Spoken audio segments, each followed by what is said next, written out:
Magulo. These days I seem to find Maingay. your reasons I sit around and waste my mind, but I know it's being said and that's all fine. Madumi. You tell me to get a life. Do you understand the way of that line? Don't take me for all I am. At walang pag-asenso. My own way. Mga katangiang nakadikit na sa pangalang Maynila.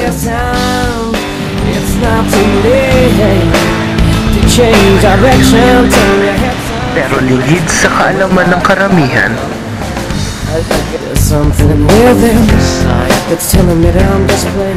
meron pa. Oh, I never had an apple that tasted so sweet. I'm given a chance, a choice. Take me for all I am, 'cause I can find my...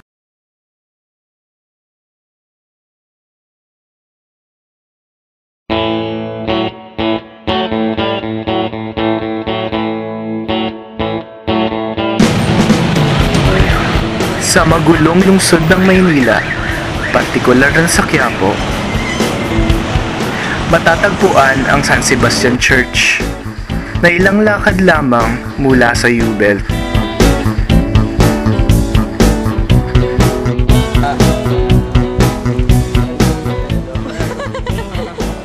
Nakatindig ito sa pangkaraniwang lansangan ng Maynila na nagre-resulta sa pagkalimot ng mga Pilipino sa tunay na halaga at pagiging sagrado ng simbahan.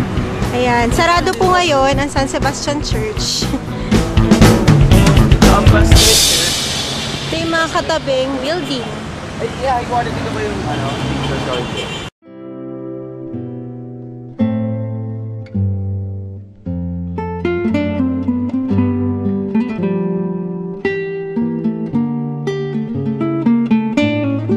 Noong 1621, isang deboto ni San Sebastian ng Roma, si Don Bernardino Castillo, ay nagbigay ng lupa para sa isang simbahan, kung saan kasalukuyang nakatayo ang San Sebastian. Nang masunog ang unang naitayong simbahan na gawa sa kahoy, ang pari paroko na si Padre Esteban Martinez ang kumausap sa isang Kastilang arkitekto na si Arkitekto Henero Palacios na gumawa ng simbahan na hindi tatablan ng sunog o lindol at gawa sa bakal.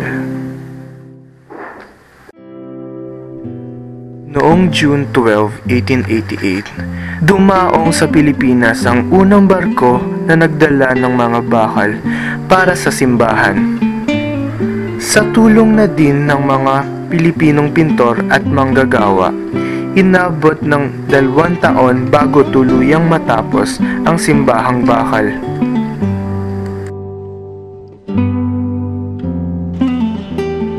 Upang lalong mapaganda ang simbahan, nilagyan nila ito ng makukulay na stained glass na galing Henry Oidman Company, isang German stained glass firm na sinasabing mas mahal pa sa halaga ng buong simbahan.